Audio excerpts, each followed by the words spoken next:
this new mayor, I hope she nails it. Yeah.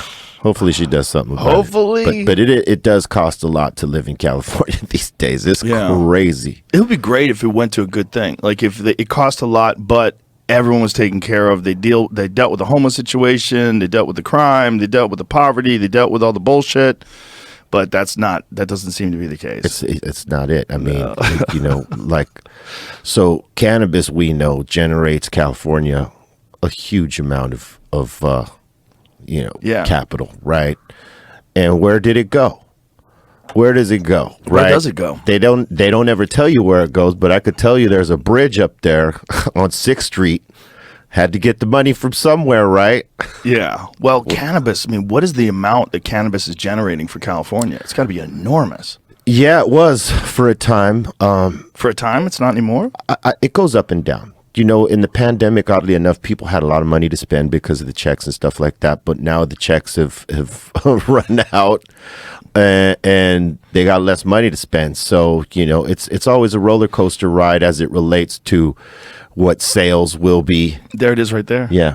Marijuana tax revenue, $1,294,632,799. Yeah. I believe we're the highest tax state as it relates to cannabis, and it's crazy. Look at the difference between Colorado, which also has a lot of weed, only $423 million. Yeah. They gouge us, man. I mean, we saved, well, the industry saved the state. I mean, you lived there for many years, and California was in debt. Yeah. We had no surplus. Now we got surplus. We could build bridges that are multi-million-dollar bridges.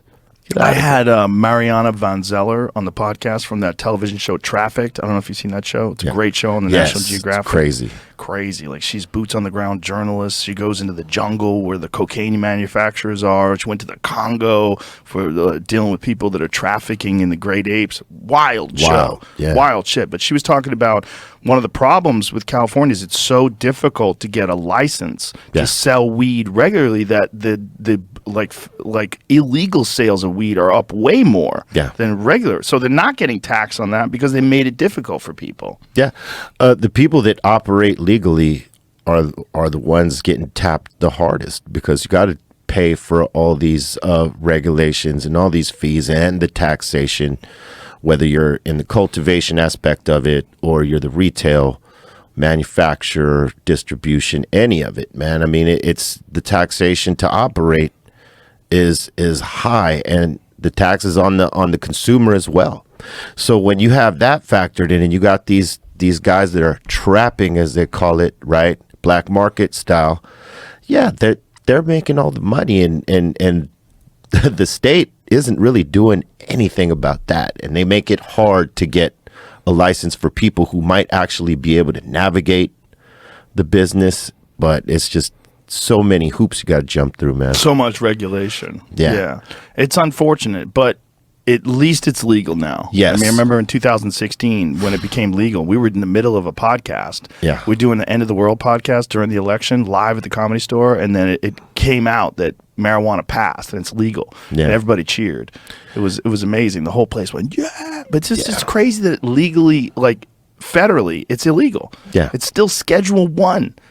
You know, what's crazy is that more states are rolling over, like, you know, because the federal government is leaving it up to the state to decide, right? And some states are seeing what's happening in places like Colorado and where the taxation ain't so high, and they are actually making a lot of money, or the state is making a lot of money through cannabis. They're starting to consider it, right? So you're seeing states roll over one at a time, like New York, for instance. We thought that should have been like way sooner. Yeah. But we thought, okay, when New York rolls, then let's just say Florida and Boston roll, everywhere else will roll over slowly. And that's kind of what's happening. So, I mean, I think it's just a matter of time, man, where we will have it federally legal, but we're going to all pay the price until.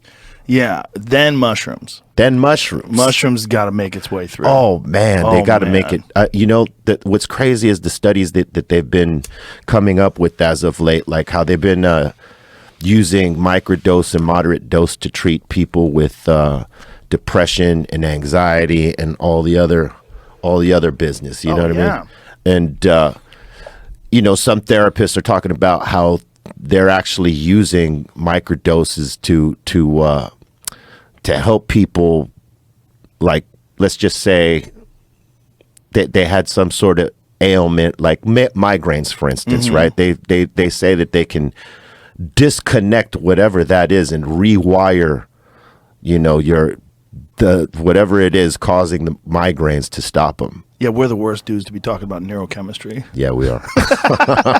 Yeah, rewire. Yeah, I mean, supposedly psilocybin, rather, is one of the very best things for that. Yeah. For curing addictions and people that are dealing with like real serious problems with PTSD and people that are dying and have massive anxiety. It alleviates end of life anxiety for them. Yes, people with anger issues too. I mean, you know, it's people that pop off for any given reason, man. You give them some microdoses and they're the nicest people in the world. Yeah, I mean that's for sure a factor with cannabis too, man. I mean, cannabis makes people so much friendlier. Yeah, you know, you don't. I think it puts you in a relaxed state, whether you choose it or not.